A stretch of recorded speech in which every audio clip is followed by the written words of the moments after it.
Senhor Deus, cantando essa canção tão espiritual, que mesmo o anjo do Senhor, quando ouvia, se agradava, nós entramos mais uma vez diante da Tua presença, pedindo a Ti que venha nos ajudar, venha nos encorajar, esforçar a nossa coragem, como diz aquele hino tão cantado: esforça a minha coragem, Senhor. É tudo que nós queremos, ó Pai, nessa noite, que a Tua palavra, o Teu Espírito Santo venha e encoraje mais uma vez a nossa fé, a nossa vida cristã, porque sem forças fica difícil muitas vezes daquele homem, aquela mulher caminhar. Por isto, Deus, ao aproximar da Tua palavra, da Bíblia, deste Evangelho eterno, Evangelho poderoso, eu gostaria que, ao aproximarmos dele, ao abrirmos a boca para falar dele, virtude descesse do céu e então visitasse as pessoas que estão ouvindo, aqui na igreja, dentro de casa, nos lares, doentes ou não, fracos no físico ou no espírito ou na alma, doentes no corpo ou nas emoções ou mesmo na alma, Senhor. Eu sei que o Teu Evangelho é o poder de Deus na vida daqueles que creem, para curar, para libertar, para fazer proezas, ó Pai. Pelo Evangelho do Senhor, o Teu nome é glorificado. Portanto, ajuda-nos aqui nessa noite mais uma vez e dá-nos um culto abençoado, Senhor. Abra os caminhos espirituais, abra o nosso entendimento, sensibiliza o nosso coração, dá-nos discernimento, aquilo que chamamos de inteligência, revelação espiritual, divina, sabedoria vindo do alto, Senhor. Pai, permita-nos sair daqui nessa noite um pouquinho melhor do que entramos. Nós não queremos apenas entrar e sair por anos e anos e anos do mesmo jeito. Nós queremos um crescimento, uma melhora, queremos ver a manifestação da Tua graça, a manifestação deste Evangelho poderoso que o Senhor anunciou quando passou aqui nessa terra. Queremos caminhar, Deus, como a continuidade daquela igreja. Portanto, no nome de Jesus, nos ajude, abençoe e venha de encontro às nossas necessidades para a honra e glória do nome do Senhor. Em nome de Jesus Cristo. Amém. Boa noite, irmãos. Que Deus abençoe a todos presentes e a todos também que se encontram no lar. Esperamos que Deus, mais uma vez, faça por nós aquilo que Ele sempre tem feito, que é falado, tocado em nossos corações, nos ajudado. A coisa mais gloriosa que tem é você ouvir a palavra, estar na presença de Deus e saber que aquilo te ajudou, te abençoou.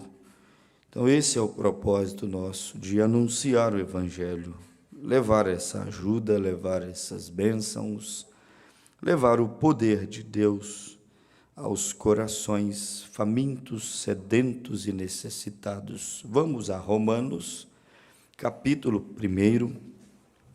Vamos tomar uma porção dessa palavra que, sem dúvida alguma, nesses dias tem vindo de uma maneira tão especial que tomara Deus que muitos irmãos não deixe passar desapercebido, mas desfrute, aproveite, receba da parte de Deus alguma coisa que o Evangelho traz. O Evangelho, sempre que vem, sempre que passa em um lugar, ele traz alguma coisa, ele causa algum resultado. Esses dias, claro que Jesus Cristo é o mesmo ontem, hoje e eternamente, sempre cura, sempre liberta, sempre fala. Deus tem uma maneira especial de agir. Mas eu percebi como que Deus trabalhou de maneira simples, mas como Ele trabalhou através da cura divina esses dias. Cheguei a passar na minha mente aquela mensagem que o irmão Brana disse, que o anjo da cura passou pela vizinhança, quando as duas vizinhas foram curadas, uma de um câncer e a outra de uma gastrite no estômago. Ao mesmo tempo, elas foram curadas, o profeta disse, porque o anjo da cura passou. Então, quando a unção vem, a presença de Deus vem, quando você vê alguém recebendo e testificando, saiba que a unção, o anjo da cura está passando e você pode receber naquele momento também. Eu não tive o cuidado de anotar todos os testemunhos que chegaram pela internet, mas dos nossos aqui eu anotei alguns, começando do irmão Salmo, que a sua filha disse que talvez ele amputaria a perna, e o médico disse que ele estava até mesmo correndo risco de perder a vida. E Deus desceu de uma maneira tão especial que eles disseram que estavam em casa no momento da oração e viram a presença de Deus trabalhando, e eles atribuíram aquele sucesso daquela cirurgia de maneira inesperada à oração da fé, ao poder de Deus. Então eu achei isso maravilhoso. E depois veio a irmã Lucília também com um problema no joelho, ela que estava mal do joelho, e no momento da oração Deus também respondeu a oração e ela foi curada de uma maneira gloriosa. Outros ouviram o pedido aqui pela internet, pelo Rafael, do irmão Orlando Galvão, com apêndice, e eles, para fazer a cirurgia, tem que esperar aquilo inflamar. E então voltou para casa e ouviam o culto. E enquanto ouvia o culto, no momento que fomos orar por ele, disse que ele deitou e adormeceu, apagou. E quando ele começou a dormir, disse que ele foi suando. Quando acabou a oração, ele acordou. E a Simone perguntou para ele: ouviu, Rafael, a oração? Ele disse: não ouvi não. Mas aí quando ele acordou, já não sentia mais nenhuma dor. E ela disse que Deus o curou completamente naquele dia. Então você vê como que Deus vai passando, vai trabalhando. Agora também a Larissa mandou o testemunho dela. Chegando no culto, quarta-feira, saiu de casa com dor na coluna, não conseguia ficar nem sentada de tanta dor. Veio à igreja, ao sentar sentiu um pouco de dor, mas foi crendo na cura dela. E após o culto ela disse que não tinha mais nada e agora está bem, para a glória de Deus. E enfim, o Evangelho tem que causar algum resultado, irmãos, tanto na nossa vida cristã, quanto no nosso corpo, na nossa saúde, porque Jesus Cristo é o mesmo ontem, hoje e eternamente. Então você aí na sua casa vai ouvindo, vai crendo, vai entrando no Espírito. 90% desses testemunhos foram curados, assentados na sala de casa, ouvindo o culto. Romanos, capítulo 1, verso 14, diz assim, Romanos 1, verso 14. Eu sou devedor tanto a gregos como a bárbaros, tanto a sábios como a ignorantes. E assim quanto está em mim, estou pronto para também vos anunciar o Evangelho a vós que estáis em Roma. Então, a dívida de Paulo era anunciar o Evangelho. É uma dívida que todos nós também temos. 16. Porque não me envergonho do Evangelho de Cristo, pois é o poder de Deus para a salvação de todo aquele que crer, primeiro do judeu e também do grego, porque nele se descobre a justiça de Deus, de fé em fé, como está escrito, mas o justo viverá da fé. Interessante, né? Porque nele se descobre a justiça de Deus de fé em fé. Nele quem? Neste evangelho da salvação que Paulo disse que estava endividado, e todos também estamos endividados com isso. Senhor Jesus, dá-nos fé, revelação e unção para termos mais um daqueles cultos aonde a tua presença não falta. Nós queremos a tua presença sobrenatural que cura o doente, que liberta o oprimido, que sacia, que alimenta a alma daquele que está precisando ser alimentado. Dá-nos um verdadeiro pão vivo que desceu dos céus. Cobre esse lugar inteiro com teu sangue. Pai, que não haja espaço nenhum para que o diabo entre no nosso meio, que desde já ele fique selado do lado de fora e a igreja do lado de dentro, debaixo do sangue de Jesus Cristo, onde o Senhor ordena as tuas bênçãos. No nome de Jesus, Pai, eu te dou graças e te peço, guarda-nos aqui, não nos deixe sair de debaixo desse esconderijo secreto, esconderijo seguro, que é a tua presença. No nome de Jesus. Amém. Podeis assentar.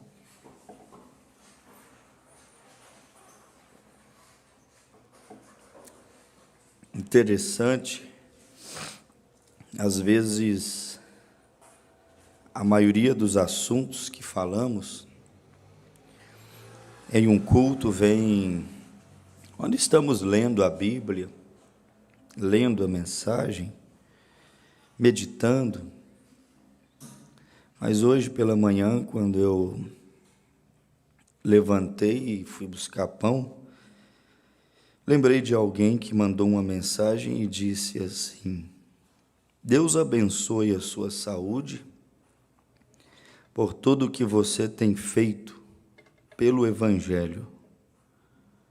E aí fiquei pensando comigo, o que é que eu tenho feito pelo Evangelho? Será que tenho feito pelo menos o mínimo que eu deveria fazer, como uma forma de gratidão a Deus pelo tudo e o tanto que o Evangelho faz por mim? Isso foi um pensamento que me veio e ficou, e eu desejei estender ele para toda a igreja, porque eu acho que não existe um crente que o Evangelho nunca tenha feito algo por ele.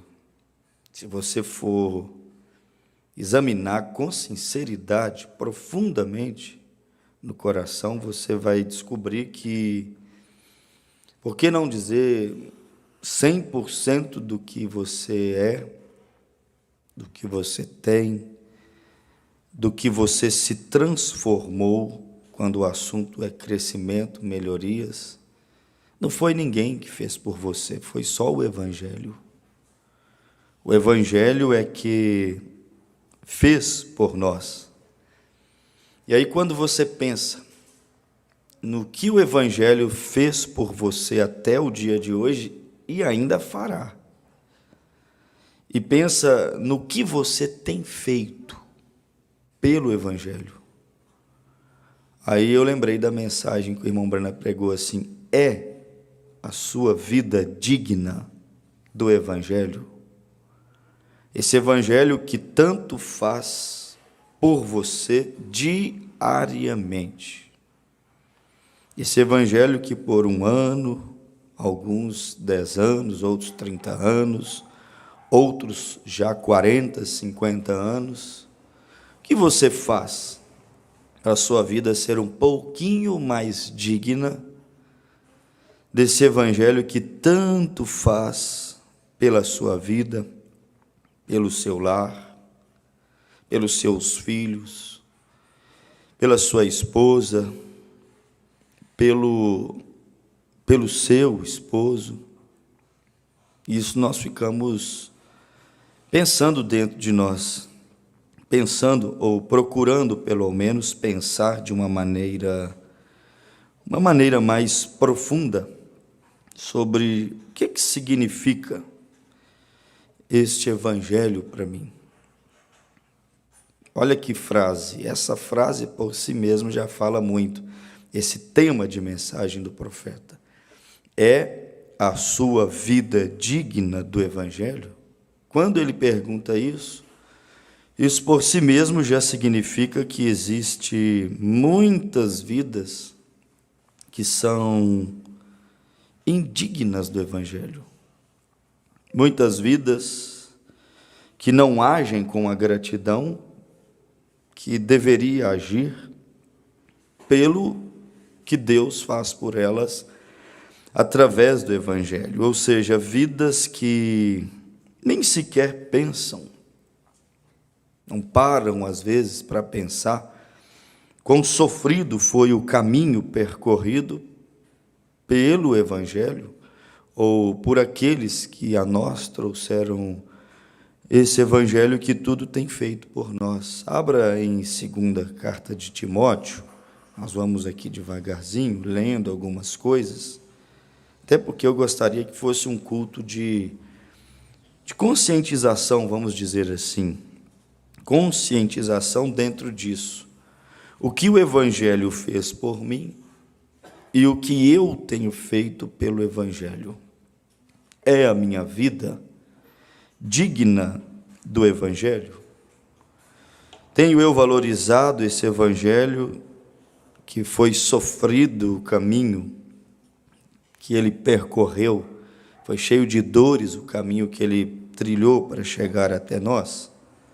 Paulo disse aqui, em 2ª carta de Timóteo, no capítulo 1, em outras palavras, nós vamos ver Paulo dizendo aqui que ele não poderia ter medo para poder anunciar o evangelho. Quer dizer, se ele não poderia ter medo é porque ele ia correr riscos, ele ia passar por pressões. Então ele diz que não poderia, 2 Timóteo, capítulo 1, versículo 7, ele diz assim: porque Deus não nos deu espírito de temor, mas de fortaleza e de amor e de moderação. Quer dizer, ele não poderia ter medo para poder viver, para poder, vamos dizer assim, praticar esse evangelho, para poder demonstrá-lo publicamente. No versículo 8, ele vem e disse aqui: portanto, falando a nós, não te envergonhes do testemunho de nosso Senhor, nem de mim, que sou prisioneiro seu. Antes participa das aflições do evangelho segundo o poder de Deus. Interessante. Quando ele disse, não te envergonhes do testemunho, há muitas pessoas que às vezes se envergonham do evangelho. Quando uma pessoa tem vergonha, por exemplo, de carregar a sua Bíblia, de demonstrar publicamente sua fé, demonstrar publicamente que é uma cristã, um cristão, é uma forma dele envergonhar do evangelho. Ele está constrangido, ele não quer mostrar o que ele crê, não quer mostrar nem quem ele crê, porque Paulo disse assim, não te envergonhes do testemunho, versículo 8, de nosso Senhor. Aí depois ele diz, nem de mim. Tem pessoas que se envergonham do evangelho e também se envergonham daquele que Deus enviou para poder pregar a nós o evangelho. Ali foi Paulo, ele disse, não envergonhes do testemunho do Senhor e nem de mim. Tem pessoas, por exemplo, que acham que nós não devemos citar o mensageiro da era. Tem pessoas que não gostam que cita o nome do irmão Brana, a mensagem do irmão Brana, em um sermão. E por que não gosta? Às vezes fica constrangido, medo de ser mal entendido, e alguém dizer assim: eles frequentam uma seita que vive citando o nome de um homem como profeta e leem as suas mensagens, os seus parágrafos. Tem pessoas que se envergonham, às vezes, da fotografia, do quadro do mensageiro, porque Deus já o levou. Paulo disse: não te envergonhes de mim. Primeiro ele disse: não te envergonhes do Evangelho, do testemunho de Cristo, e também não te envergonhes de mim. Então tem pessoas que têm vergonha. Olhe, por exemplo, irmã, suas roupas, cabelo, conduta cristã, especialmente as mais jovens. O que são essas marcas, esse diferencial que nós carregamos, tanto mulheres quanto os homens, visivelmente em nosso corpo? Essas coisas são frutos que o Evangelho produz. Eu comecei o culto dizendo: aonde o Evangelho passa, onde ele chega, ele realiza alguma coisa, ele produz alguma coisa. Tudo bem que ele é poder de Deus para curar, como citamos os testemunhos aqui agora há pouco. Isso é bom, que haja sempre essa manifestação do poder curador de Deus, até porque enquanto estivermos nessa tapera, nesse corpo doentio que é o nosso, nós vamos sempre precisarmos da cura divina na nossa vida. Mas a maior marca que o Evangelho, ele traz, ele carrega, é exatamente essa mudança de vida, essa libertação começando no nosso interior, até ele produzir esses frutos interiores. Na verdade é assim: a árvore, a sua vida está do lado de dentro. Mas quando chega a estação própria, Salmo 1, a folhagem aparece, o fruto aparece. Então não adianta nós pensarmos que fruto do Evangelho é só aquilo que ele produz por dentro. Não, você jamais comeria maçã se ela ficasse do lado de dentro da árvore. Jesus diz: pelos frutos conhecereis a árvore. Quer dizer, o Evangelho, ele realmente mantém a vida do lado de dentro, para na estação, no tempo certo, aquela vida, aqueles frutos do Evangelho aparecer nos seus galhos, nos seus crentes, como disse Jesus. O Pai é o tronco dessa árvore, é a videira, ele disse. Ele falou: nós somos os galhos. E você sabe que os frutos, ele não dá, não é no tronco, é nos galhos. E os galhos, disse o irmão Branco, quando eles estão carregados de frutos, eles se inclinam. O Evangelho tem que nos levar a inclinarmos perante Deus. Olha aquela laranjeira, aquele pé de mexerica, para você ver quando não tem nenhum fruto. Ele está bem erguido, está bem em pezinho. Mas às vezes dá tantos frutos, mas tantos frutos, que todos os galhos se inclinam. Que evangelho pregado é este que não leva os galhos a se inclinarem? Que evangelho seria este que não leva os galhos, que somos nós cristãos, a nos enchermos de frutos, a ponto de nos inclinarmos? O profeta disse: o cristão carregado está inclinado, rendido perante o Espírito Santo de Deus. Então o evangelho tem que causar algum resultado, algum fruto na nossa vida, e nós não podemos nos envergonhar, como muitos se envergonham. Muitas envergonham da sua roupa, dependendo do ambiente que estiver. Se estiver na igreja, onde todos se vestem decentemente, não se envergonha. Mas se for lá na festa, se for lá no shopping, se for lá na praia, se for lá distante, onde todo mundo é totalmente o oposto, logo o figurino muda por inteiro, porque a pessoa se sentiu constrangida. E se sentir constrangida é o literalmente envergonhar-se dele, envergonhar da sua sã doutrina. Muitas das vezes, os jovens passam muito por isso, estão na escola, estão na faculdade, estão no trabalho, são jovens, criados no caminho do Senhor, bem ensinados no Evangelho, na palavra, e quando sai o assunto namoro cristão, ele logo quer esquivar-se para não ficar constrangido. E ele se sente envergonhado, às vezes, de dizer que o namoro cristão é um namoro onde não se tocam, não se abraçam, não se beijam. O namoro cristão, o casamento de um casal cristão é um casamento limpo, onde ambos vêm limpos, virgens, para o altar. Diante dessa era de Laodiceia, muitos caem perante isso, ficam envergonhados do Evangelho. Envergonhados dessa sã doutrina que jamais deveríamos envergonharmos dela. Aí eu volto lá no início da palavra, o início do culto, da mensagem. É a sua vida digna do Evangelho? Quando você muitas vezes se envergonha dele, Paulo disse assim, não te envergonhes, em outras palavras, não fuja, não te escondas. Quando Paulo disse, participa das aflições do Evangelho. Olha que frase é essa.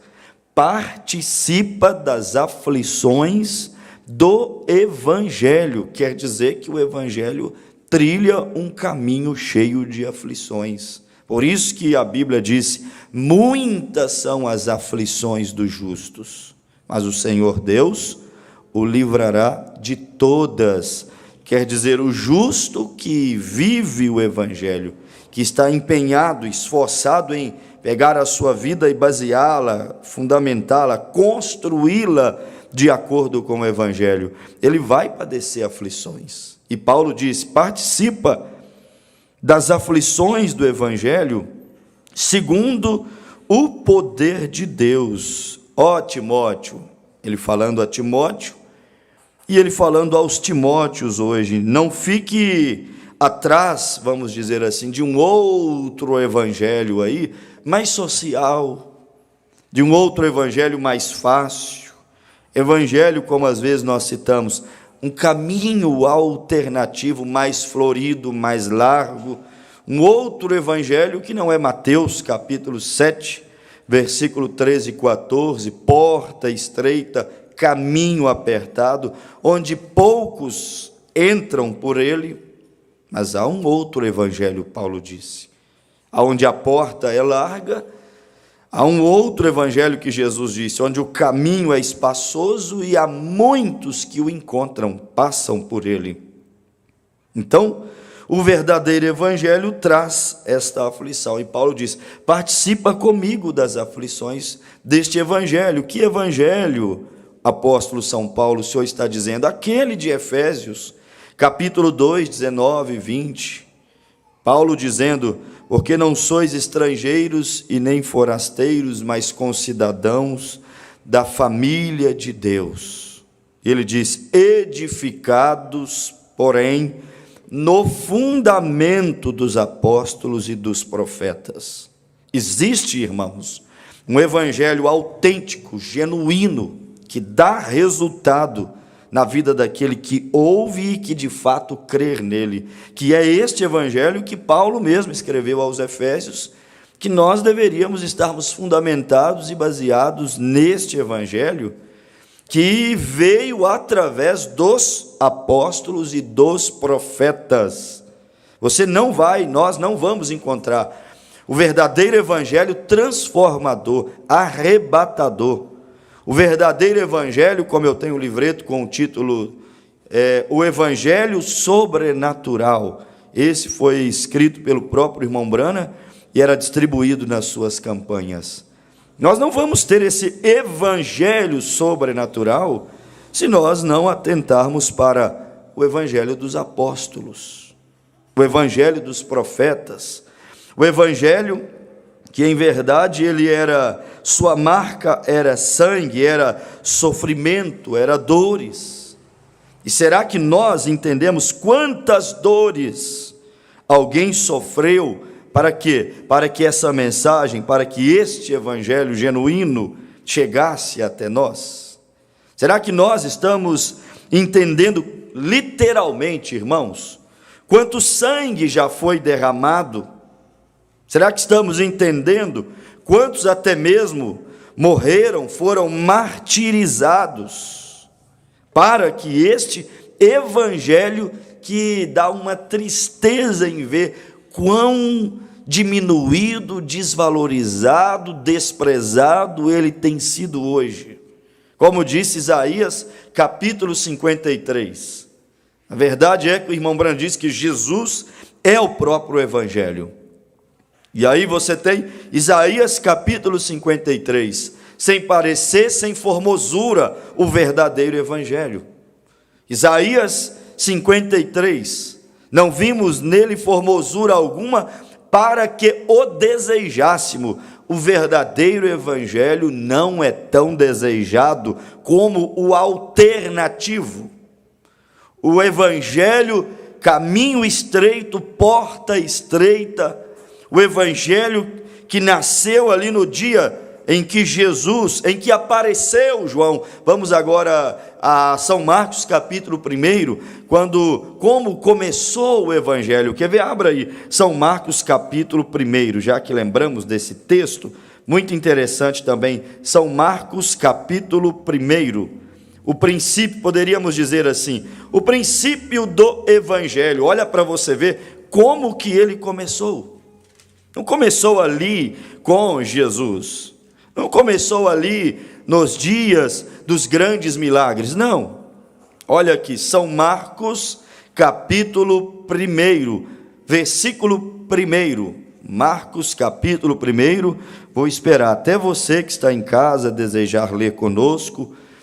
São Marcos, capítulo 1, verso 1 diz assim: princípio do evangelho de Jesus Cristo, Filho de Deus. Então agora nós estamos aonde? No princípio do evangelho. Irmãos, versículo 2: como está escrito no profeta Isaías: eis que eu envio o meu anjo ante a tua face, o qual preparará o teu caminho diante de mim. Voz do que clama no deserto: preparai o caminho do Senhor, endireitai as suas veredas. Apareceu João, batizando no deserto e pregando o batismo do arrependimento para a remissão dos pecados. Então espera um pouquinho.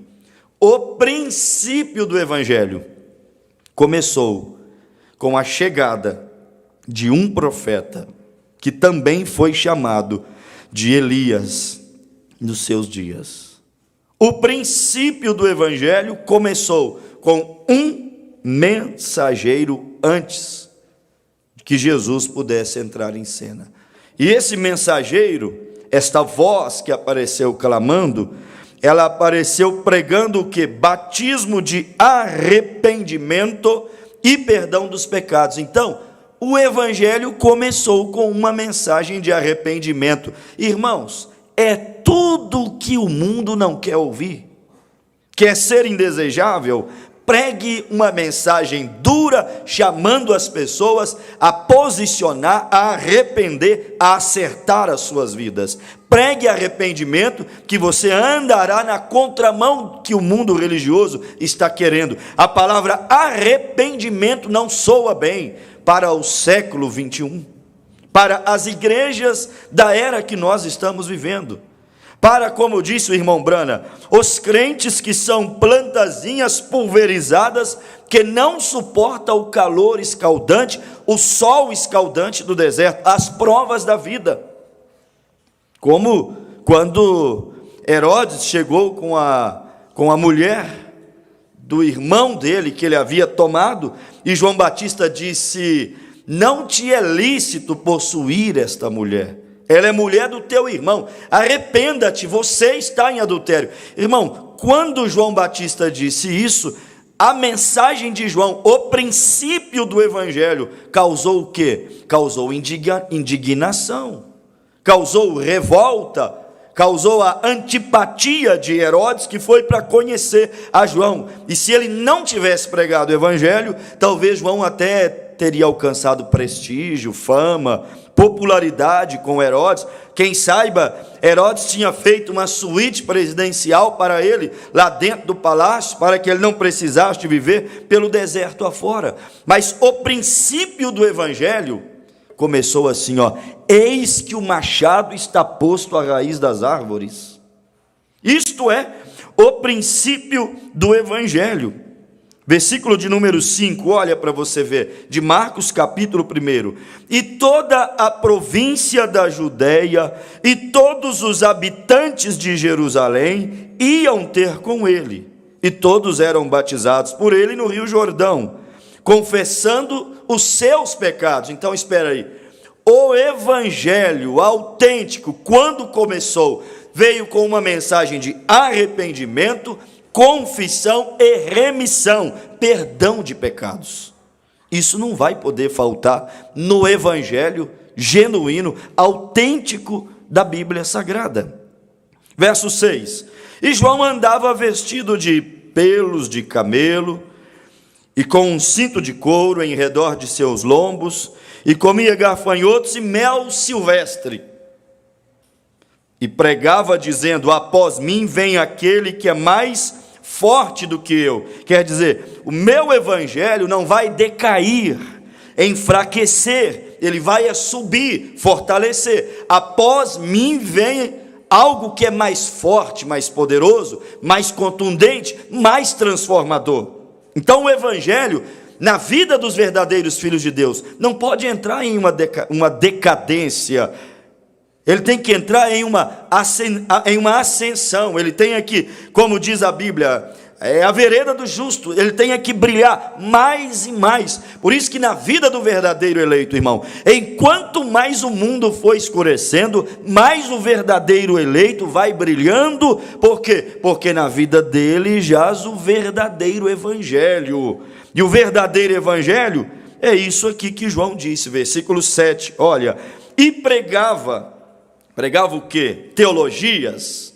Pregava o quê? Interpretações? Filosofias? Não, e pregava dizendo, após mim vem aquele que é mais forte do que eu, do qual não sou digno de, abaixando-me, desatar as correias das sandálias. Eu, em verdade, tenho-vos batizado com água, ele, porém, vos batizará com o Espírito Santo. Pastor, para o que é que serve o evangelho? Às vezes temos um conceito muito superficial de evangelho. Evangelho, às vezes nós podemos dizer assim, são só aqueles 4 primeiros livros do Novo Testamento, Mateus, Marcos, Lucas e João, os livros, como dizem os historiadores, os livros sinóticos ali, os livros que são semelhantes um ao outro. Às vezes pensamos que são só os livros históricos acerca da vida de Jesus. Não, irmão, evangelho vai muito mais além do que livros históricos. Evangelho vai muito mais além do que a história de um certo homem, Jesus, que passou na terra. Evangelho é algo, como disse João, eu anuncio o batismo de arrependimento, conversão de pecados e arrependimento de pecados e remissão de pecados. Eu começo com o batismo na água, mas esse evangelho crescente, não decadente. O do mundo é decadente, irmão. O verdadeiro evangelho não se pode ser pregado hoje nas grandes catedrais, nas grandes denominações do mundo, porque senão esvaziaria as igrejas. E tudo que os homens não querem é esvaziar-se as igrejas. Mas o verdadeiro evangelho é isso, vos batizo com água. Começa assim, arrependimento, confissão de pecados, remissão de pecados, mas não para aqui. Após mim vem outro que vai continuar, não só anunciando o evangelho, como eu tenho anunciado, mas vai vir outro que é maior do que eu. Por quê? Porque eu, João Batista, anuncio o evangelho, mas o que vem após mim, ele vai manifestar, demonstrar o evangelho. Que vem depois de mim, que é o Cordeiro de Deus, que tira o pecado do mundo, este vai trazer um poder tão grande para a palavra, que quando essa palavra chegar no coração da semente eleita, daquele que verdadeiramente é filho, escolhido para crer, aquela vida vai ser transformada, mudada. Irmão, Jesus pôde fazer o que João Batista não pôde fazer, irmão. Quando Jesus viu um gadareno, irmão, um toque, uma palavra, não agora do evangelho falado, anunciado, que é bom, mas um toque, uma palavra do evangelho manifestado, transformou a vida do gadareno e tirou de dentro dele, irmão, 1 ou 12 legiões de demônios, que entrou numa manada de porcos e lançou no precipício. O verdadeiro evangelho manifestado, ele cura os enfermos, disse o irmão Brana, ele expulsa os demônios, disse o profeta, ele leva libertação para os gadarenos. Por isso que nós não podemos continuar sendo a mesma pessoa ouvindo esse evangelho. Você crê que essa mensagem é o evangelho não só falado, mas manifestado de Deus para essa era? Se nós cremos nisto, irmão, isso tem que nos encher. Como disse João, o meu anuncia arrependimento, anuncia conversão, anuncia remissão de pecados, mas o outro evangelho manifestado, o qual não é outro, mas é a continuidade deste que eu estou anunciando, este outro vos batizará, vos encherá com o Espírito Santo. Pastor, o que eu vou fazer? Eu quero tanto ser cheio do Espírito Santo. Ouça o evangelho com o coração aberto. O evangelho pode encher a tua alma, o evangelho pode te batizar com o Espírito Santo, o evangelho pode te fazer uma nova criatura em Cristo Jesus. Não há outro método melhor, irmão. Tem dentro do evangelho um poder que o mundo não consegue dimensionar. Isso é uma coisa maravilhosa, e aqui está o princípio do evangelho: arrependimento, confissão de pecados. O princípio do evangelho, olha aqui, irmãos, olha aqui, ó. Lá estava o princípio do evangelho, começando o princípio do evangelho da graça, da transformação, a transição da lei para a graça, do antigo pacto para o novo pacto.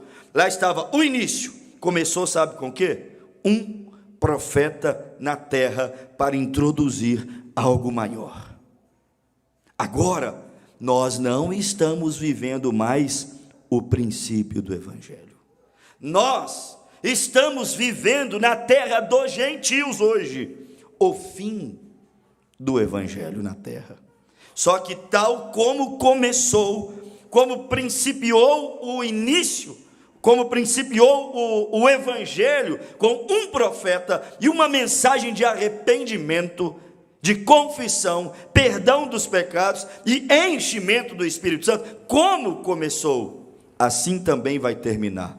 Quando chegou a última era da igreja, irmão, Deus fez tal como fez quando ele iria começar a manifestar o evangelho na terra. Na última era da igreja, Deus vem e manda um Elias também.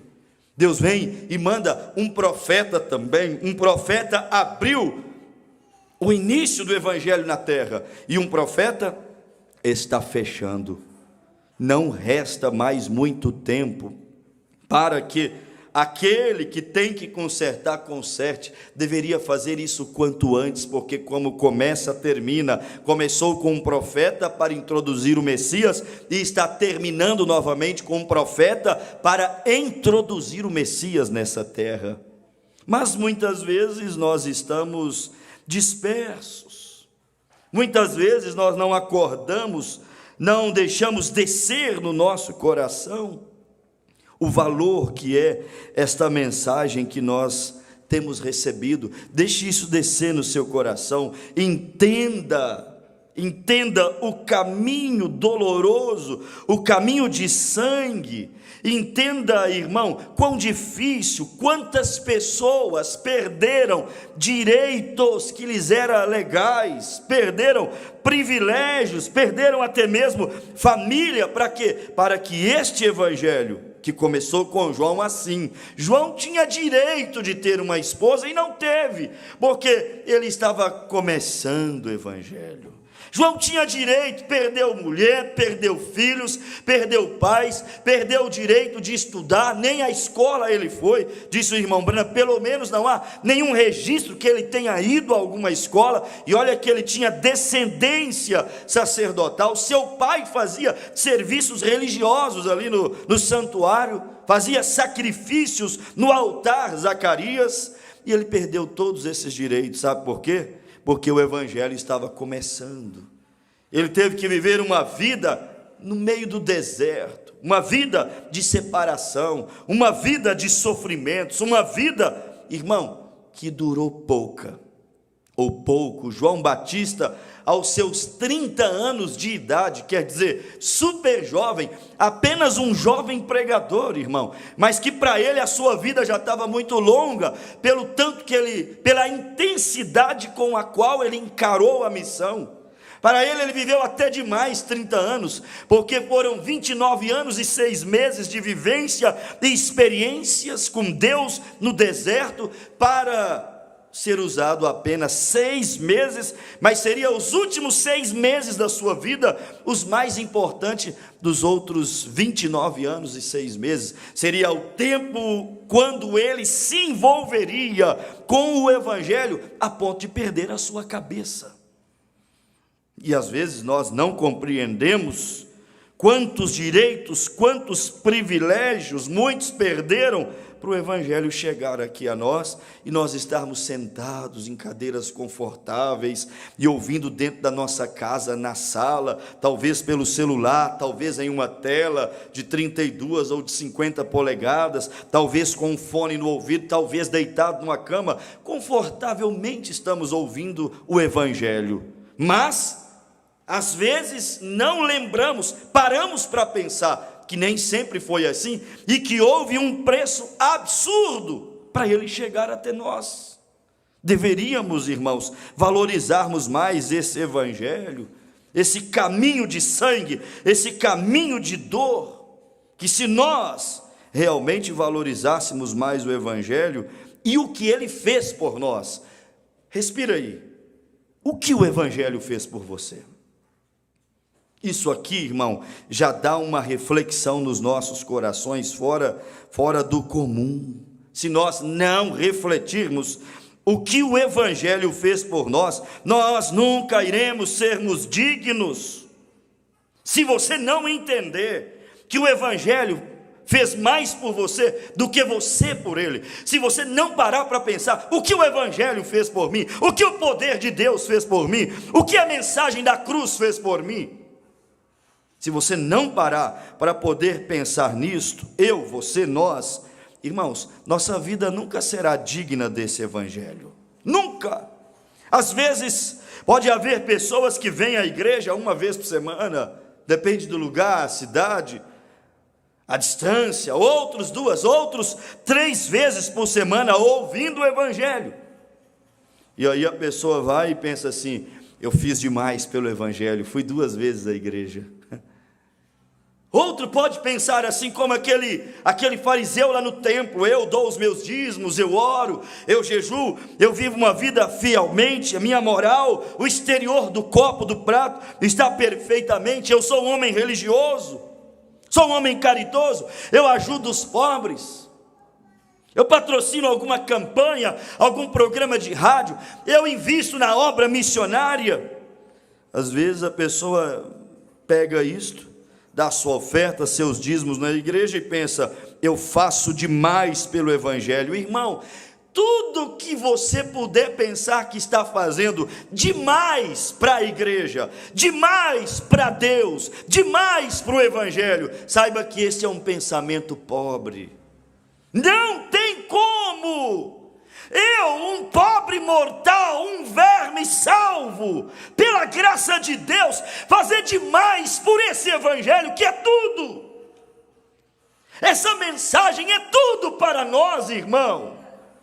Ela é tudo, ela é o seu oxigênio, ela é a sua libertação, ela é aquilo que segura as coisas, para que não se destrilhe. Saiba que muita coisa na sua vida, casamento, cristianismo, finanças, família, não se destrilhou, porque a mão do evangelho está segurando.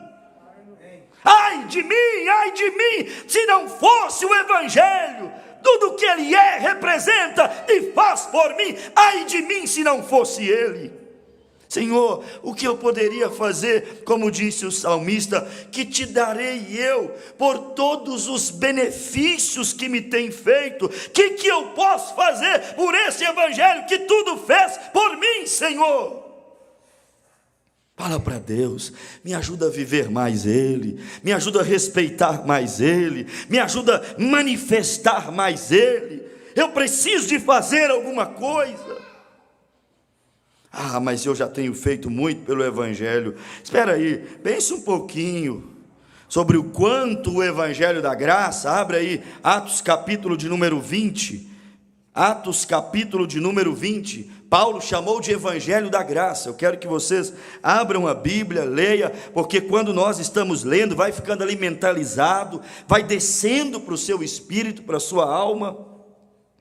Paulo chamou de evangelho da graça. Aí você para e pensa um pouquinho sobre o quanto o evangelho da graça já fez por você. Irmãos, não é demais. Você pensa assim aqui, eu trabalhei e comprei esse terno. Eu trabalhei e comprei esse sapato. Eu trabalhei e construí essa casa. Eu trabalhei, a Bíblia diz, no suor do teu rosto. Eu trabalhei, é suor do teu rosto. Irmãos, esse sapato foi o evangelho que te deu. Não, eu não recebo ofertas e dízimos, não sou assalariado da igreja. Essa roupa foi o evangelho que te deu. Desde as coisas mais simples e naturais da tua vida, é Cristo que nos proporciona, irmão.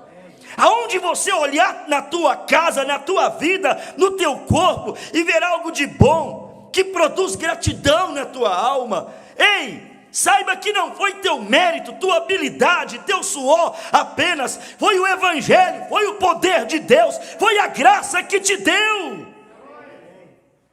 Nem sempre você foi essa mulher, nem sempre eu fui, nós fomos esse tipo de homem. O que é que nos faz isso? O evangelho tem nos feito isto. Por isso que não há, disse Paulo, no que se jactanciar.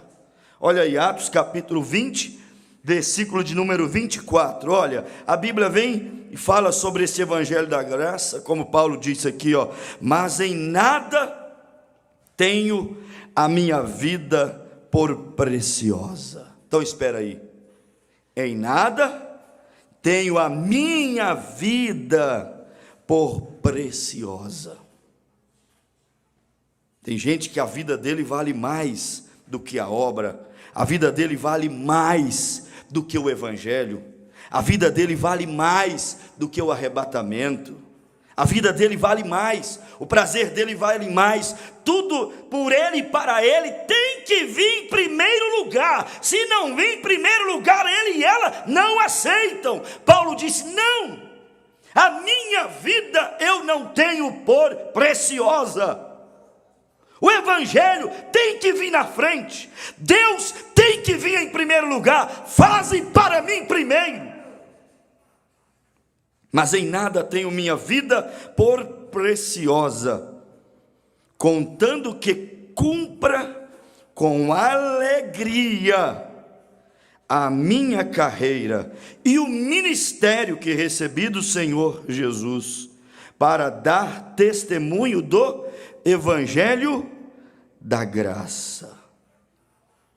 E agora, na verdade, sei que todos vós, por quem passei pregando o reino de Deus, não vereis mais o meu rosto. Aí ele está se despedindo de alguns irmãos porque já sabia que estava prestes a ser recolhido. Mas aqui o destaque é o verso 24: em nada tenho a minha vida preciosa. Ele disse: eu priorizo o testemunho do Evangelho da Graça. Esse Evangelho da Graça já fez alguma coisa por você? Sabe, esses testemunhos que eu dei aqui no início do culto, não tem nada a ver conosco, irmãos. É só o Evangelho, é só Cristo, é só esse Evangelho que Paulo também chamou, sabe de quê? Poder de Deus, que nós, de nós mesmos, não podemos produzir, manifestar isto. Então tudo que nós somos, tudo que temos, lembra disso, foi o Evangelho da Graça que nos proporcionou.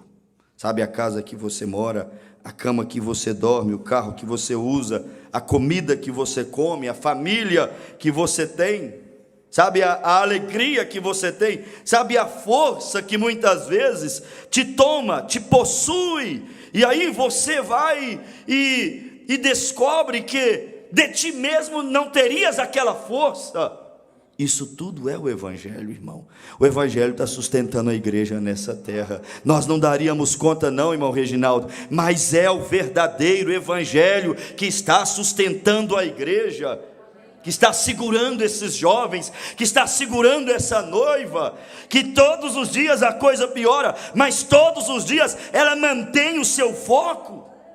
O Evangelho está sustentando aqueles que estão valorizando essa coisa sobrenatural que Ele é. É Ele que está segurando as pontas. Eu gostei dessa frase, fiquei com ela no meu coração durante o dia. É Ele que está segurando as pontas. Me veio de um jeito tão interessante. É Ele que está segurando a ponta ou as pontas para que a pipa não vá embora. Que pipa, pastor? Que ponta, pastor? Seu casamento é uma pipa. O Evangelho está segurando ele há muito tempo. Será que ele existia se não fosse o Evangelho? Os seus filhos, o Evangelho da Graça está segurando essa ponta há muito tempo para essa pipa não ir embora, senão já tinha ido embora. Há pessoas que já teriam aniquilado, acabado com suas vidas, já teria ido embora, mas aqui o Evangelho é a mão que está segurando a pipa para não ir embora. Oh Deus, eu sei que Tu estás segurando a vida da Tua igreja e dos Teus filhos, para que o diabo não tire proveito. Irmão, eu sei que quando isso sai inspirado, isso tem endereço, isso encontra coração, isso causa o resultado pelo qual sai. Oh Deus, existe tantas coisas na nossa vida que só não foram arruinadas, aqui ó, graças ó, isso aqui, ó. Ei, gente, tem gente que não lê isto, tem gente que não escuta essa coisinha, tem gente que não valoriza isto, mas isso aqui é que está segurando. Que segura uma denominação, é piquenique, é show, é luzes, é entretenimentos, mas o que está segurando a noiva é o Evangelho sobrenatural de Malaquias capítulo 4. A mensagem de Elias está sustentando um povo aqui nessa terra, servindo Deus vivo.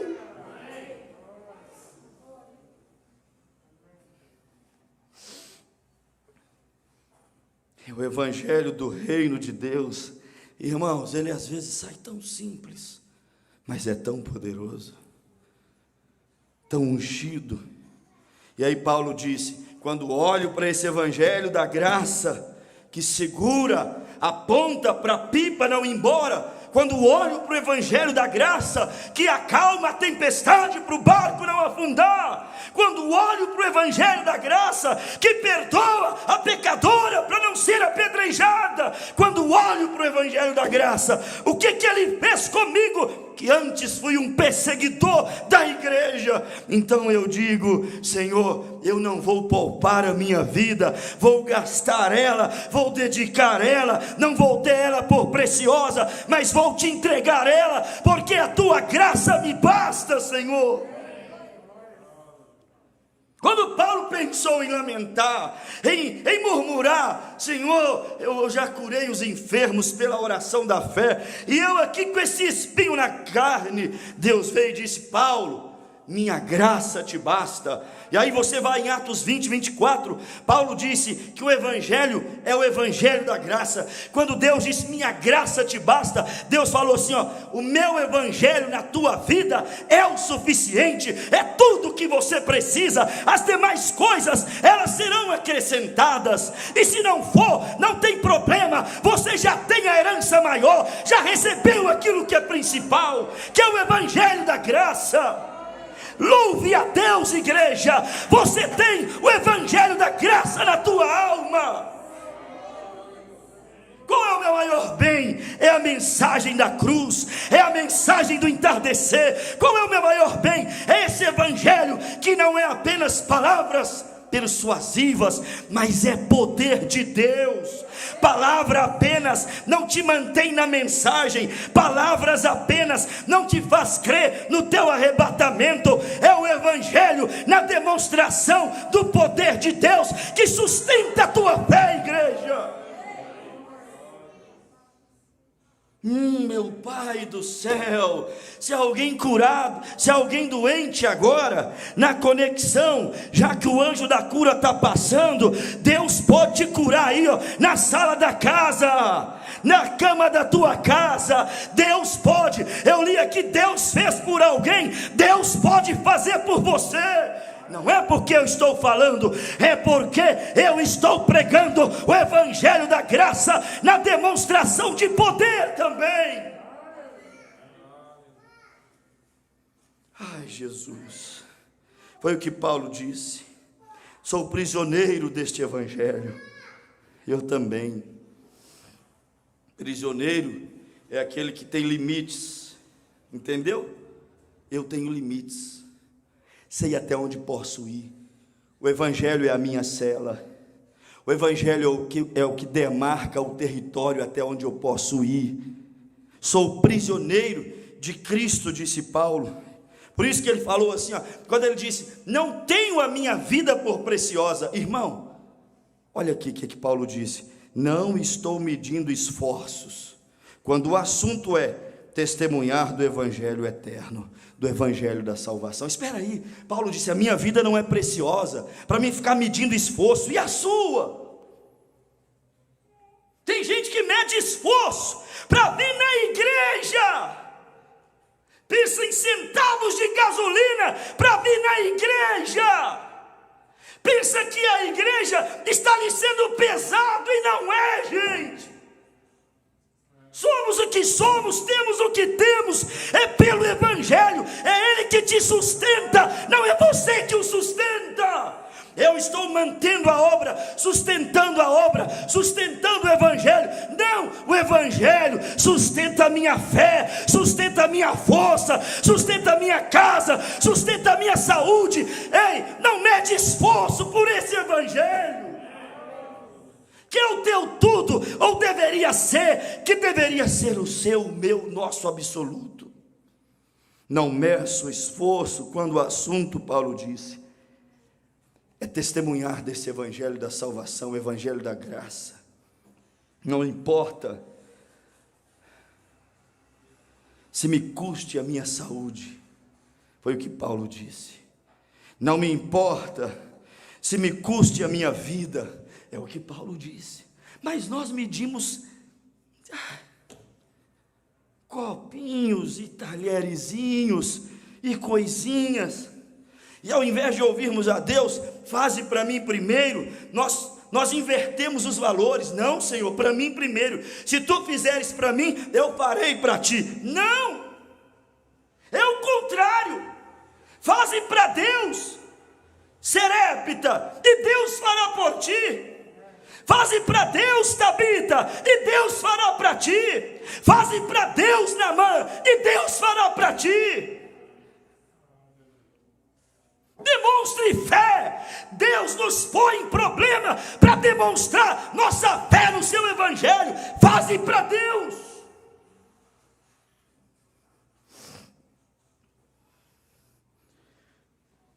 Foi o que Paulo disse: pode me custar perseguições, aflições, abandonos, porfias, inimizade, dinheiro. Dinheiro então nem se fala. Paulo entendeu que pelo evangelho da salvação valia a pena dar a vida.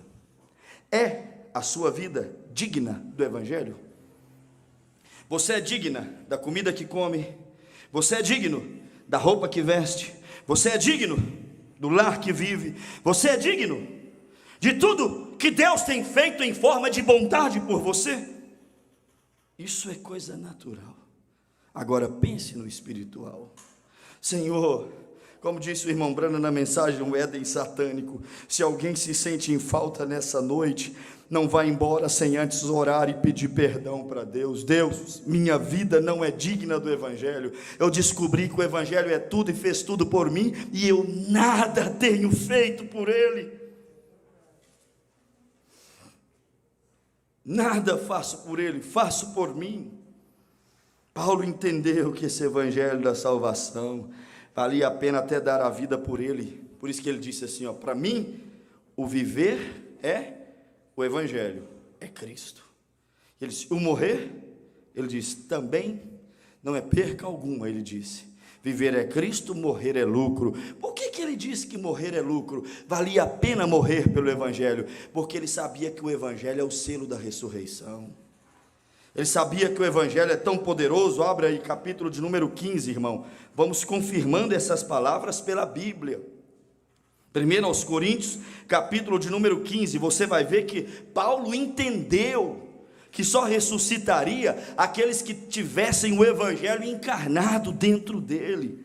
Não é aquele que já leu 1 milhão de vezes Mateus, Marcos, Lucas e João e disse, eu li os evangelhos do Senhor Jesus. Não é disso que se trata. Se trata em ter o evangelho de Cristo na sua vida, e não importa se haverá perseguições, abandonos, porfias, inimizades, ou mesmo perca de privilégios, renúncias, não importa se terás que até mesmo abrir mão de direitos.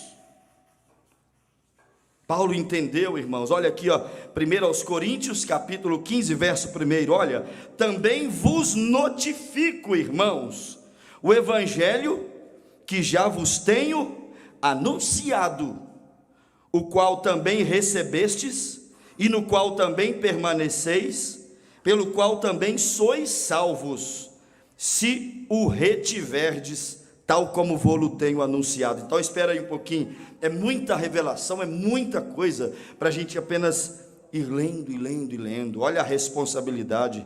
Paulo está dizendo, eu tenho anunciado um evangelho que vocês têm recebido. E Paulo vem e disse assim, e vocês têm permanecido nesse evangelho, e se vocês têm recebido e permanecido, Paulo disse, sois salvos, se vocês retiverdes, guardardes o evangelho, como eu tenho anunciado, se não deslocar, não acrescentar, não tirar, se não aplicar mal, se ficar com ele como ele está, Paulo disse, sois salvos. E ele vem e disse, se não é, que crestes em vão. Tem gente que crê em vão. Por quê? Porque não permanece, porque não o retém como ele é. Verso 3, porque primeiramente vos entreguei o que também recebi, que Cristo morreu por nossos pecados, segundo as Escrituras.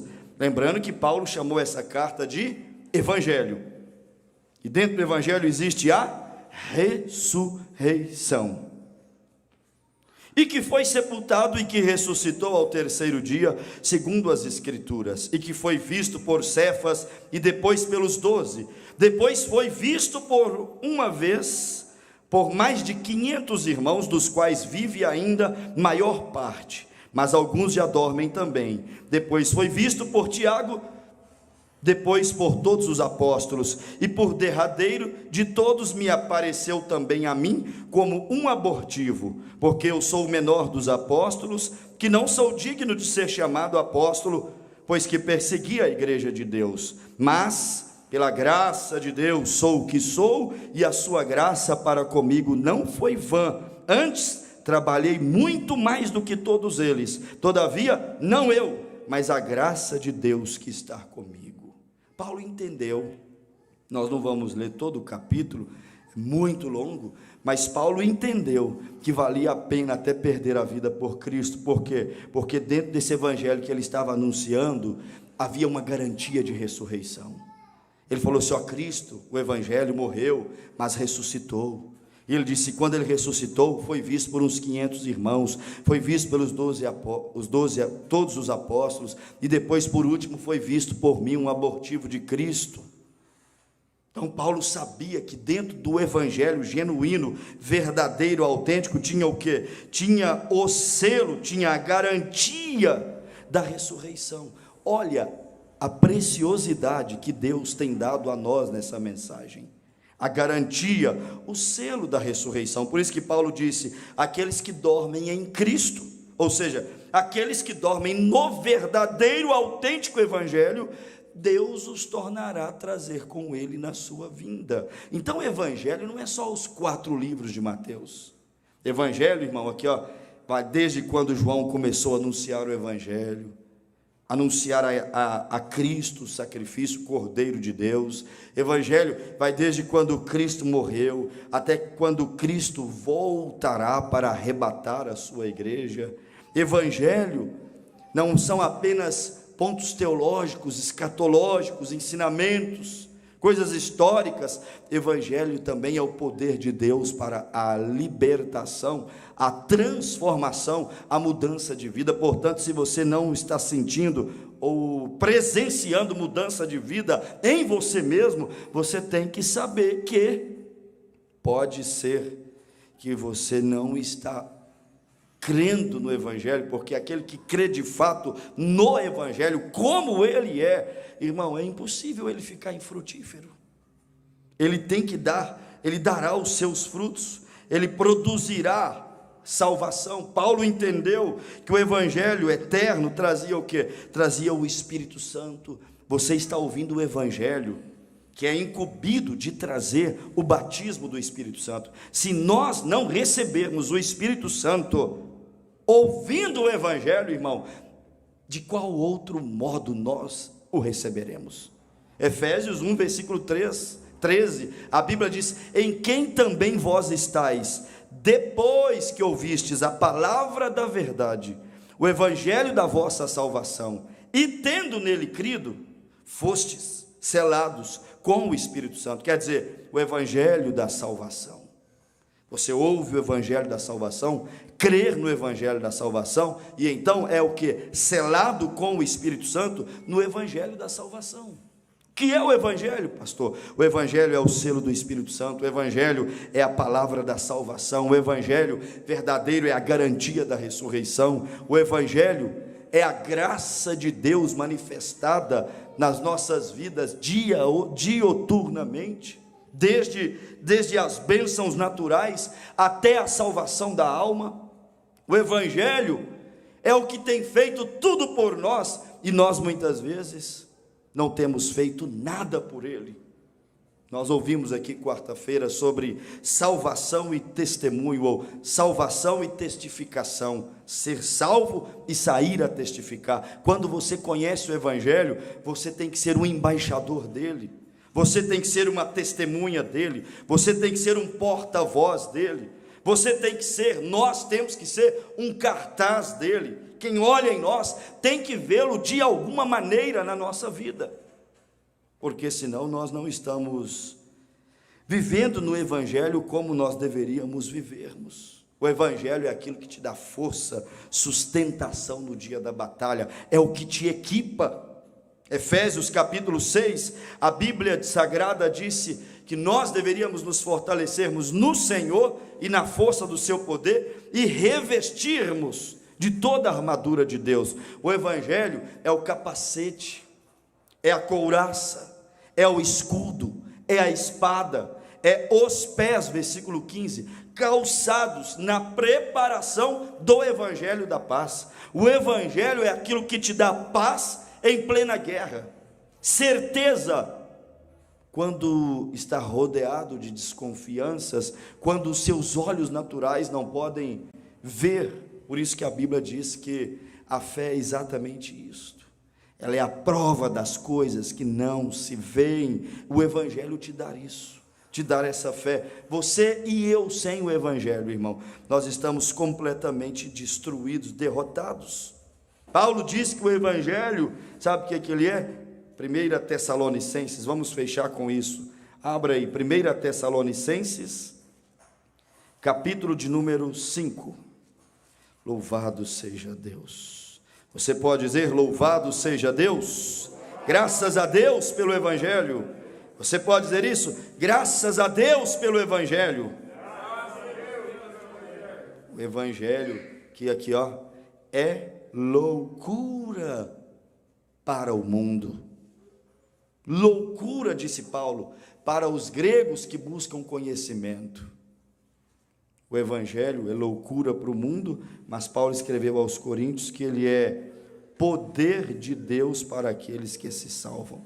Abriram Tessalonicenses, capítulo de número 5, primeira carta de Tessalonicenses.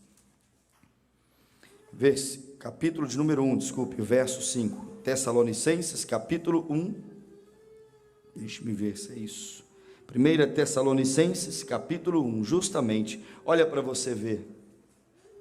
Que coisa mais perfeita. Versículo 4 de 1 Tessalonicenses, capítulo 1. Sabendo, amados irmãos, que a vossa eleição é de quê? Acharam não, irmão? Sabendo, amados irmãos, que a vossa eleição é de Deus. 1 Tessalonicenses 1, verso 4. Porque o nosso evangelho não foi a vós somente em palavras, mas também é o que?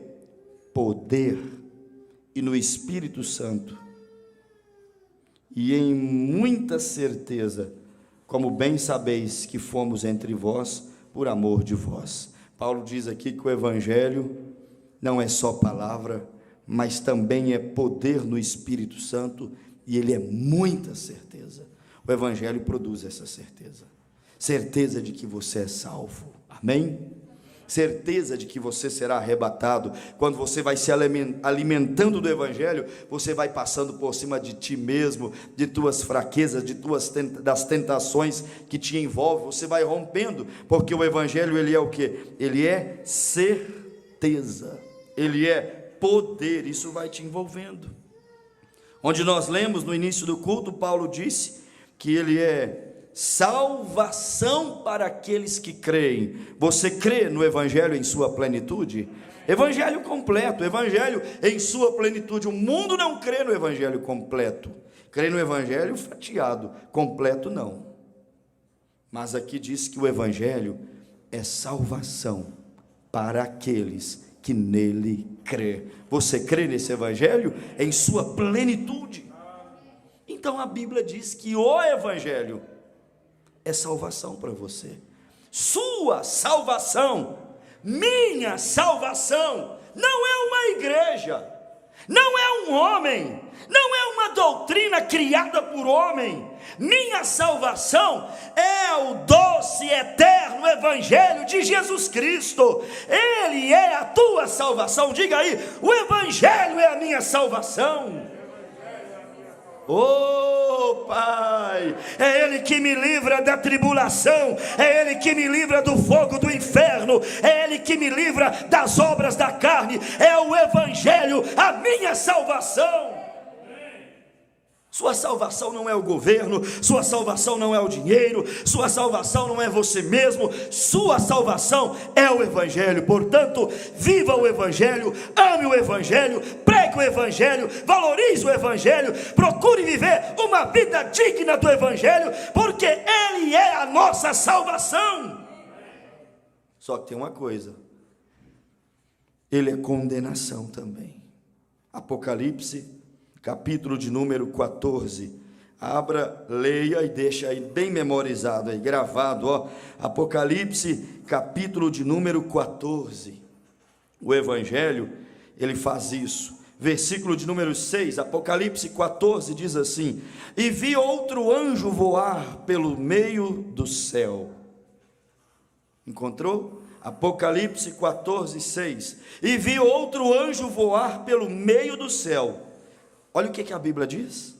E tinha o evangelho eterno, para o proclamar aos que habitam sobre a terra. O evangelho é uma proclamação. E a toda nação, e tribo, e língua, e povos. O evangelho irá a todas as nações, a todas as línguas, a todas as tribos, a todos os povos. De alguma maneira, Deus levará esse evangelho a todo mundo. Porque a Bíblia diz que quando o evangelho do reino for pregado até os confins da terra, então virá o fim. Então Deus levará esse evangelho. Versículo 7.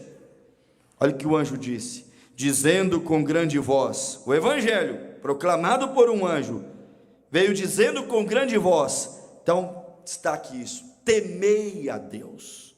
O evangelho te chama para quê? Temer a Deus. Temer é respeitar, temer é honrar. Irmão, serve de base isso aí fora, chamado de evangelho, que não mostra que Deus tem que ser reverenciado, respeitado. E chamam Jesus de você em suas músicas. Isto é evangelho. E se veste de qualquer maneira. Isto é evangelho. E vive qualquer tipo de vida, dizendo ser igreja do Senhor. Isto é evangelho. Mas o evangelho chama-nos a temer a Deus. Primeiro destaque. Segundo, dai-lhe glória. O evangelho te chama a fazer o quê? Dar glórias a Deus. Deixa a sua vida glorificar a Deus. Deixa a sua boca glorificar a Deus. Senhor, minhas mãos te glorificam, Pai. Minha boca te glorifica, minha vida te glorifica, meu ser te glorifica, minha casa te glorifica, Pai, tudo que sou te glorifica, tudo que tem fôlego, dá glória a Deus, louve a Deus. O evangelho te chama a render glórias a Deus. Tua vida está glorificando a Deus ou a ti mesmo? Tua vida está glorificando a Deus ou a igreja? Glorificando a Deus ou aos homens? Glorificando a Deus ou a ninguém? Agora ele diz aqui, ó, terceira coisa. O evangelho chamou para temer a Deus, o evangelho chamou para dar glórias a Deus, e agora aqui, ó, porque vinda é a hora do juízo. E adorai aquele que fez os céus e a terra e o mar e as fontes de águas. Então aqui, ó, o evangelho chamou para temer a Deus, o evangelho chamou para dar glória a Deus, o evangelho chamou para adorar a Deus. E o evangelho disse assim, ó, porque vinda é a hora do juízo. E o evangelho traz uma consciência de que o juízo está batendo na porta. Mas hoje o mundo não quer ouvir mensagens sobre juízo. Mas o evangelho eterno anuncia que o juízo está batendo a porta. Como diz Isaías capítulo 61. Jesus, o Messias, anunciando o ano aceitável, as boas novas, libertando os cativos, curando os enfermos, abrindo os olhos dos cegos. E o irmão Branham dizia, a última parte da profecia do versículo 3 de Isaías 61 ficou para esses últimos dias. Anunciar o tempo da condenação, anunciar o juízo que seria derramado. Isto tem sido anunciado, porque o juízo é chegado, está batendo na porta. Este é o trabalho do evangelho, anunciar o poder, a transformação, o temor, a adoração, a ressurreição, o arrebatamento, mas também anunciar que o juízo jaz à porta e as suas gotículas e orvalhos estão passando sobre a terra. E um dia destes virá um grande tsunami sobre este mundo e abalará toda a terra. Mas o Evangelho diz que antes disto, porque tão encarecidamente amou o meu nome, guardastes a minha palavra da paciência, o meu Evangelho, eu vos pegarei e vos colocarei em um alto retiro, seguro, para que a hora que virá sobre a terra não venha assolar a vocês. O Evangelho tem feito tudo por nós. E nós, o que temos feito por o Evangelho? Termino o culto dizendo isso. Não tenho a minha vida por preciosa. Não meça esforços quando o assunto for fazer pelo Evangelho, representar o Evangelho, porque o Evangelho fez muito por você. E quando você e eu tínhamos que ir a juízo para ser condenado, o Evangelho encarnado foi nos representar a juízo e foi julgado e condenado no nosso lugar. Então, viva o Evangelho, respeite o Evangelho, ame o Evangelho e não fique com a boca calada. Sofre as perseguições e reprovações que o mundo traz sobre o verdadeiro Evangelho. Anuncie de sua maneira simples mesmo este Evangelho. Fale do amor de Deus para os seus amigos, seus vizinhos, seus parentes. Testifique dessa mensagem. Vamos ficar em pé, que Deus possa nos ajudar. O irmão Brana disse, irmãos, na mensagem Hebreus capítulo 3, leve esse parágrafo com você. O profeta disse assim, não faço isso, irmão. Não faça isto, irmão. Deixe que o seu coração arda em chamas. Diga, agora tenho que fazer algo a respeito.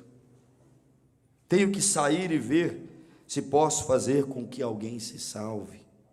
Bendito seja Deus. Se você não se arrepender, não vai e diga assim, bendito seja Deus, se você não se arrepender, vai perecer. Não vai levar o Evangelho dessa maneira. Vá e faça de uma maneira dócil, seja prudente como a serpente, simples como a pomba, e anuncie o Evangelho. Olha a base para você anunciar o Evangelho. Seja prudente como a serpente e simples como uma pomba. Esta é a maneira que você deve ir. Aproxime-se de alguém. Olha o conselho do irmão Brana. Aproxime-se de alguém. E se esta pessoa estiver criando galinhas, comece falando com ela sobre as suas galinhas por alguns instantes. É a prudência. Vê? Então, vê você. A primeira coisa, logo você estará falando com ela sobre o Senhor. Se ele for um fazendeiro, comece falando com ele sobre a fazenda dele. Se for um vendedor de automóveis, fale sobre automóveis por alguns instantes. Fale sobre os bons carros que ele tem, e assim por diante, até que você capte o espírito, quando o Pai diz, agora é a hora de se aproximar dele e falar a respeito de sua alma, até você atingir o ponto culminante. Fale do que ele é e do que ele faz, seja prudente, disse o irmão Brana, mas anuncie o Evangelho. Por quê? Porque ele é tudo. Agora é a hora de se aproximar. Então vá e pregue para ele, mas comece falando assim. Depois de algum tempo, sim, você vai e pregue a ele o Evangelho. E se você sentir que algo está obstruindo o caminho, está havendo algum impedimento, pare bem ali e se vá. Como um médico disse lá em Fênix, Senhor, enche a minha boca de palavras boas e então me dê uma cutucada quando eu já estiver falando o suficiente. Vê? Me cutuque quando eu já estiver falando o suficiente. Vai evangelizar assim. Fale do fazendeiro sobre a fazenda e Deus te dará a oportunidade. Em falando do gado e do pasto e da fazenda, falar-lhe sobre o amor de Deus. Fale com o criador de galinhas sobre suas galinhas. E Deus lhe dará a oportunidade para colocar o Senhor dentro daquilo. Fale com o vendedor de carros sobre carros e Deus abrirá a porta. E o profeta disse, quando você estiver falando, seja prudente e ao mesmo tempo simples. Simples porque você começará falando do que ele é e do que ele gosta. Prudente, porque quando você sentir que o caminho está obstruído, o Senhor cutuca e você cala e deixa de lado, para que ele também não blasfeme do Evangelho. O Evangelho fez tudo por você. Faça algo pelo Evangelho. Senhor Jesus, eu agradeço a Ti nessa noite tão especial. Quero apresentar diante de Ti esses pedidos de oração. Tem sido dias tão especiais, uma unção debaixo de uma simplicidade, um poder sob domínio, controle. Pai, tem sido glorioso desfrutar desses momentos, ver os testemunhos, curas, saber que não somos nós, é o Teu Evangelho, é o Teu amor, é a Tua cura, é a Tua cruz, é o Teu sangue, é o Teu nome. Pai, nós só colocamos isso na frente, colocamos a palavra, a mensagem, o sacrifício. Isso abre caminhos, isso destrona Satanás, isso tira, Pai, demônios, enfermidades do caminho, como agora mesmo vai tirar da vida do Jairo lá em Erechim, que está pedindo oração por ele, pois ele estava enfermo, Pai, até agora, mas o Evangelho o cura, Senhor. Eu creio nisso em nome de Jesus Cristo. Quero aproveitar a visita do anjo, quero aproveitar, Pai, a unção do Evangelho, como disse Paulo, não palavras, mas a demonstração do poder, e não nosso poder, porque nós não temos, mas é o poder da cruz, é o poder do sangue, é o poder do nome de Jesus Cristo, Pai. Cura o Jairo, Senhor, em nome de Jesus Cristo, para que no próximo culto ele esteja testificando da unção do Senhor, através da Tua palavra, para que ele prove do Teu poder da ressurreição, Pai, e o Teu nome mais uma vez seja glorificado, Pai, honrado no meio da Tua igreja, Senhor. Pai, eu entrego ele nas Tuas mãos, e nós o declaramos em o nome do Senhor Jesus Cristo, curado, Senhor. Também quero agora, junto com a Simone, agradecer as orações, Pai, que foram feitas pela igreja em favor do seu filho naquela noite tão especial, tão especial. A Tua filha agradece, Pai. Uma mãe agradece pela bênção, a cura, a restituição da saúde do seu filho, Pai. No nome de Jesus, obrigado por estar respondendo a oração dos Teus humildes servos, Pai. No nome de Jesus, somos gratos por isso. Pai, o Francisco está pedindo pela sua filha Débora, pedindo por sua viagem. No nome de Jesus, põe as Tuas mãos, mãos protetoras, mãos que guardam, Pai, e assim seja feita. Guarda, protege, Senhor, e assim seja feita a Tua perfeita e gloriosa vontade, em nome de Jesus Cristo. Amém, Senhor.